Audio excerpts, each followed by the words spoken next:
Good morning students. आज नया topic start करते हैं रेडॉक्स में। लास्ट टॉपिक है चैप्टर का टाइट्रेशन ना। तो टाइट्रेशन एक्चुअल में होता क्या है ना, यानी कि हम इसको बोलते क्या है, वॉल्यूमेट्रिक एनालिसिस ना। यानी कि वॉल्यूम के थ्रू कुछ चीज़ों का हम अंदाज़ा लगाएंगे, वॉल्यूम मेजर करके। इसको क्या बोलेंगे हम, वॉल्यूमेट्रिक एनालिसिस।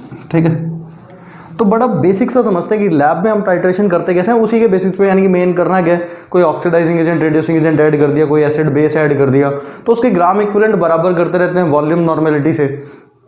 तो वो क्या होता है अपना भी टाइट्रेशन ना। तो टाइट्रेशन है क्या चीज़, किसी भी एक अननोन सॉल्यूशन को डिफाइन यानी कि डिटरमाइन करना कि उसकी स्ट्रेंथ क्या है, उसकी नॉर्मेलिटी क्या है, उसकी मोलरिटी क्या है। तो लैब में हम कैसे करते हैं, अपने पास एक क्या चीज़ है, अभी एक चीज़ होती है ऐसे ट्यूब, जिसको क्या बोलते हैं ब्यूरेट। यहाँ पे बॉल लगा हुआ है, ठीक है, इस पर रीडिंग होती है, तो यहाँ चलता जा रहा है। तो यहाँ पे ये शुरू होता है ऐसे 0 से ना, 0 ml, फिर 1 ml, चलता रहेगा ऐसे। ये यहाँ पे वॉल्यूम की क्या है अभी, रीडिंग है। ठीक है, तो यहाँ हम कौन सा सॉल्यूशन फिल कर देते हैं अभी, नॉन सॉल्यूशन, यानी कि जिसकी मोलरिटी अपने को पता है। ठीक है, फॉर एग्जाम्पल यहाँ पे अपने क्या ले लिया अभी, एसिड ले लिया, ठीक है, या कोई भी बेस ले लिया। और एक अपने पास क्या होती है अभी, टाइट्रेशन फ्लास्क। इसमें हमने फिक्स कर लिया अभी 20 ml मेजर करके क्या डाल दिया अभी, अननोन सॉल्यूशन डाल दिया, जिसकी मोलरिटी अपने को डिटरमाइन करनी थी ना। अच्छा, अब ये एसिड है तो मान लो अननोन सॉल्यूशन क्या था अपना बेस, पर इसकी अपने को मोलरिटी पता नहीं थी ना। इसमें क्या ऐड करते हैं अभी हम, इंडिकेटर। अच्छा, इंडिकेटर क्या चीज बताता है कि रिएक्शन के अंदर एंड पॉइंट आ चुका है, मतलब इक्विवेलेंस पॉइंट ना।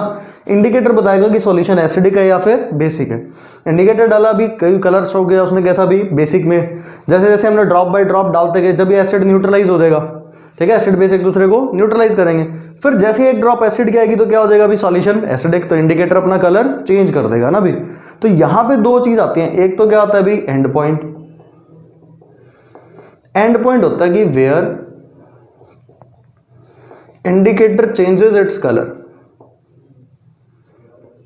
चेंजेस इट्स कलर, यानी कि जिस पॉइंट पे इंडिकेटर अपना कलर चेंज कर देता है, जिस पॉइंट पे, वो कौन सा होगा अपना एंड पॉइंट। और एक होता है अपने पास इक्विवेलेंस पॉइंट। इक्विवेलेंस पॉइंट होता है कि जहां पे क्या हो भी, gram equivalent of acid is equal to क्या हो जाए भी, यानी कि यहां पे एसिड बेस है तो ग्राम इक्विवेलेंट ऑफ बेस। ठीक है भाई, तो ये एंड पॉइंट और ये क्या अपना इक्विवेलेंस पॉइंट। अच्छा, दोनों में सिर्फ कोई 0.1 ml 0.2 ml यही डिफरेंस होगा, क्योंकि जैसे इक्विवेलेंस पॉइंट आया सारा बेस न्यूट्रलाइज होगा किससे, एसिड से। जैसे ही एक ड्रॉप और डाली तो कलर चेंज होगा, तो वो कौन सा पॉइंट होगा, एंड पॉइंट ना। तो हम थियोरेटिकली क्या मानते हैं कि end point is equal to equivalence point, कि दोनों क्या मान लेते हैं अभी हम, सेम मान लेते हैं ना। ये किस पे, थियोरेटिकल बात है ना, ये एक्सपेरिमेंटली चलो तो कुछ डिफरेंट हो सकता है, पर हम मानेंगे यही कि दोनों चीजें क्या हैं भी, बराबर है। तो जो इक्विवेलेंट पॉइंट होगा वही अपना क्या होगा, एंड पॉइंट होगा ना। तो इंडिकेटर्स हम दो यूज करते हैं, एक तो एसिडिक इंडिकेटर है कौन सा अपना, फिनोल्फ्थलीन, और एक बेसिक इंडिकेटर है कौन सा अपना, मिथाइल ऑरेंज। ठीक है, तो वो कलर चेंज शो करके अपने को बता देगा ना। पर टाइट्रेशन में एक्चुअल जो क्वेश्चंस बनते हैं ना, वो ग्राम इक्विवेलेंट बराबर करके अपने से कोई चीजें पूछेगा ना। तो अब इसमें डिफरेंट टाइप ऑफ टाइट्रेशंस की बात करते हैं। जैसे पहले टाइट्रेशन की बात करेंगे, एसिड बेस टाइट्रेशन की। तो सबसे पहला टॉपिक अपना टाइट्रेशन में एसिड बेस टाइट्रेशन ना। तो हमने यहाँ एक क्वेश्चन लिखा कि जिसको हम, एक एसिड होगा, एक बेस टाइट्रेशन हो रहा है ना, उसके अंदर हमने क्या लिया, एक 70 ग्राम इम्प्योर सैंपल लिया। इम्प्योर सैंपल का मतलब क्या है कि उसमें HCl भी रहा होगा और उसमें कुछ इम्प्योरिटी भी रही होगी।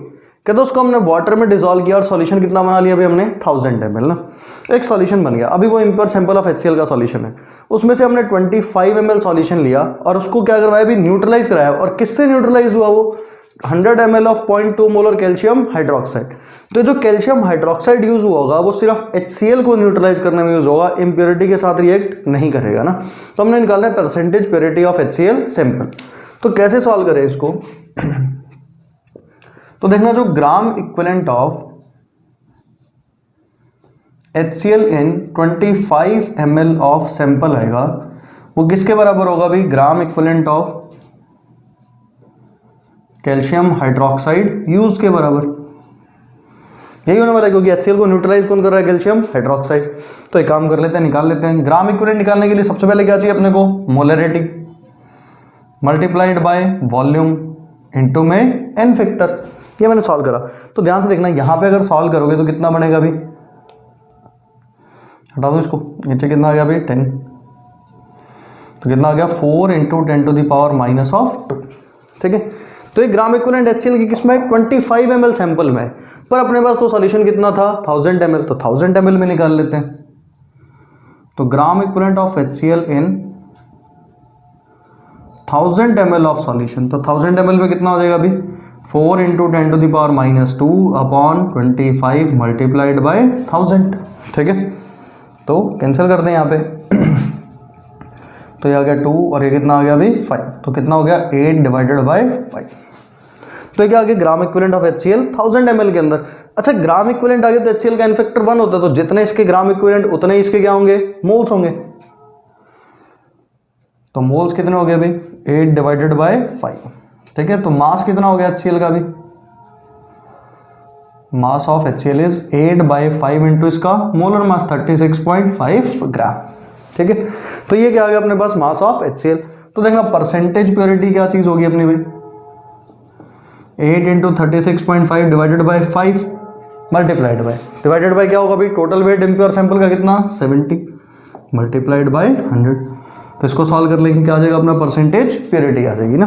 तो यहाँ जब हमने ग्राम इक्विवेलेंट लिखा तो क्या लिखा molarity multiplied by volume into में n फैक्टर, क्योंकि molarity into volume number of moles multiplied n factor क्या आ गया ग्राम इक्विवेलेंट ना।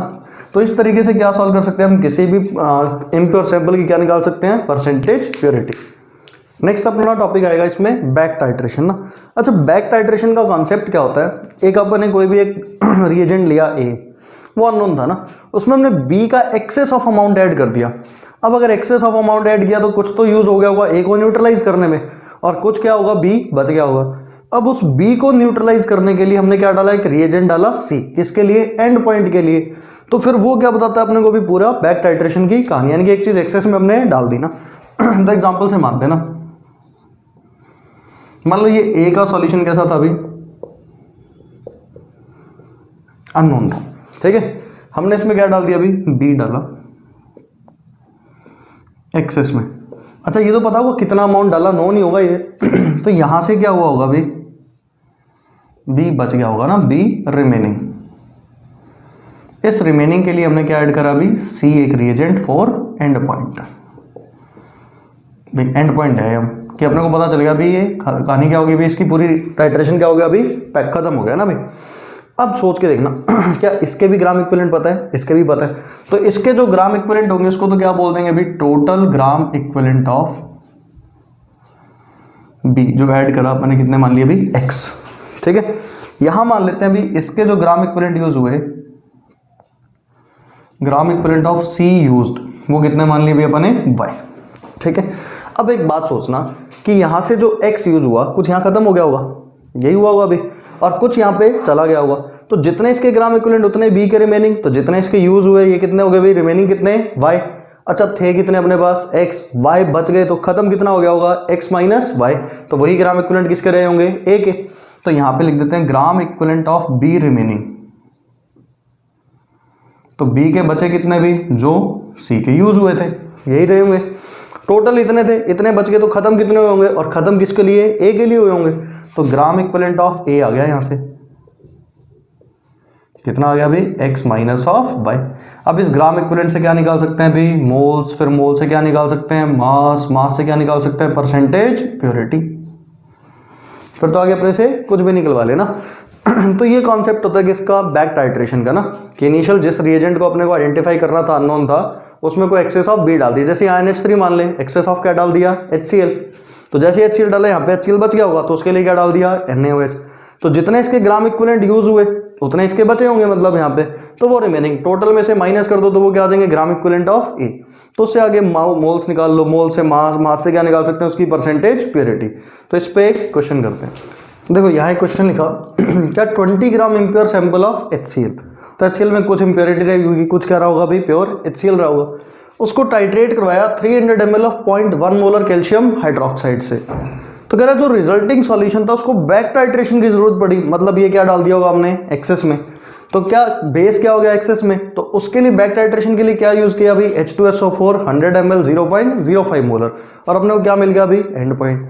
तो कह रहा है कि बताओ परसेंटेज प्योरिटी ऑफ HCl क्या होने वाला है ना। तो इसको एक बहुत ईजी तरीके से सॉल्व कर लेते हैं। अभी अपने क्या लिख देते हैं यहाँ पे, एक अपने पास HCl का सॉल्यूशन था, पता नहीं इसमें प्योरिटी की बात कर रहे हैं ना। इसमें हमने ऐड क्या करा अभी, 300 ml ऑफ 0.1 मोलर क्या ऐड कर दिया भाई, कैल्शियम हाइड्रोक्साइड ऐड कर दिया, यही हुआ। अच्छा वॉल्यूम ml में रख लेते हैं, तो मैं यहाँ से लिख दूँ मिली इक्विवेलेंट ऑफ कैल्शियम हाइड्रोक्साइड। तो वो कितने बन गए अपने पास भी, 300 मल्टीप्लाइड बाय 0.1 मल्टीप्लाइड बाय 2, तो भाई ये आ गए 60। यानी कि इनिशियली अपने जो एक्सेस डाला वो कितना डाला था भाई, 60 मिली इक्विवेलेंट क्या डाल दिया कैल्शियम हाइड्रोक्साइड के। तो यहां से अपने पास क्या हुआ भाई, कैल्शियम हाइड्रोक्साइड बच गया ना भाई। इस 60 में से कुछ यूज हो गया होगा और कुछ बच गया होगा, तो उसके लिए हमने क्या डाला यहाँ पे, H2SO4, और वो कितना भाई 100 ml और 0.05 मोलर, ठीक है। तो यहां से भी क्या निकाल लूं मैं, इसके मिली इक्विवेलेंट निकाल दूं H2SO4 के, तो वो कितने बनेंगे भाई, volume multiplied by molarity into H2SO4 का भी फैक्टर कितना भी 2, ठीक है। सॉल्व करो कितना आएगा भी 0.1, तो कितना हो गया अभी 10। अच्छा अब देखना, इनिशियल 60 लेके चले थे, 10 यहाँ पे बचे हुए हैं, क्योंकि अगर इसके 10 यूज हुए तो वो किसको खत्म करने में यूज होंगे, कैल्शियम हाइड्रोक्साइड के। तो मिली इक्विवेलेंट रिमेनिंग कितने थे भी इसके, 10। तो यूज कितने होंगे, 60 माइनस 10 कितना भी 50, और किसको खत्म करने में यूज होंगे भी, HCl को। तो यानी कि ये पता चल गया अभी मिली इक्विवेलेंट ऑफ HCl कितने थे, 60 माइनस 10 कितना भी 50। तो इतने मिली इक्विवेलेंट्स HCl के थे, तो यहां से मैं क्या निकाल सकता हूँ इसका मिलीमोल्स, या फिर सीधा मोल्स लिख दूं भाई। HCl का फैक्टर 1 ही, तो 50 इंटू 10 टू द पावर -3, ठीक है। यहां से क्या निकाल दूं भाई, mass of HCl 50 into 10 to the power -3 multiplied by 36.5 gram, ठीक है।